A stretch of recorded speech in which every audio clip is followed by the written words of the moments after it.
రాత్రి మర్చిపోయి ఇంటి బయట బండి పెట్టినమా అంటే తెల్లారటోరకు మాయం చేస్తారు. గిట్లనే బయటికి పోయి రోడ్డు పక్కన పార్కింగ్ చేస్తే ఎవరొచ్చి కొట్టేసేది తెలియదు. బందవస్తు తాళం వేసినాం, నా బండి ఏడికి పోతుంది అనుకుంటానికి లేదుల్లా. చూస్తలేమా ఎంత ఒడుపుతోటి గుంజుకోబోతున్నారో.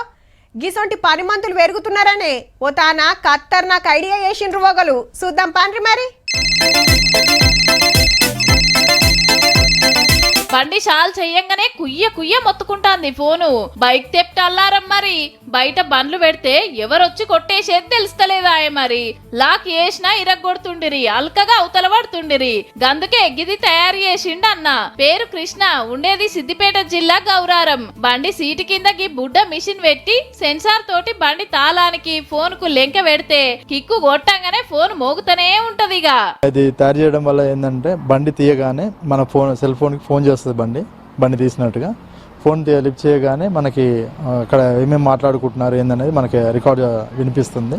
ఒకవేళ బండి తీసారు ఇక్కడికి నుంచి వెళ్ళిపోయింది, దీన్ని GPS ట్రాక్ నుండి దీన్ని ట్రాక్ చేసుకోవచ్చు. మనం చూసే లోపట్నే బండి వేసుకొని అవతల పడితే ఏ ఏరియాలు ఉన్నాడో కూడా ఫోన్ లో చూపిస్తుందట. కానీ ఇంటర్నెట్ తోటి పని లేకుండా నడుస్తుందట. గదే స్పెషల్ అన్నట్టు. మార్కెట్ లా గిసొంటి ఉన్నాయి గాని 7-8 వేలు పెట్టాలి. కానీ తక్కువ ఖర్చులా అందరు వాడతట్టు ఉండాలని గిది తయారు చేసిండట. ITI చదివి మున్పు ఓ కంపెనీలో పనిచేసి గా అనుభవం తోటి గీ ఉపాయం చేసిండన్నట్టు. 3 ఏళ్ల సంధి వాడుతుంటే మంచిగానే ఫాయిదా అవుతుందట. మన బండ్లకు కూడా గిసొంటిదో ఫిట్టింగ్ చేస్తే బాగుండు కదా.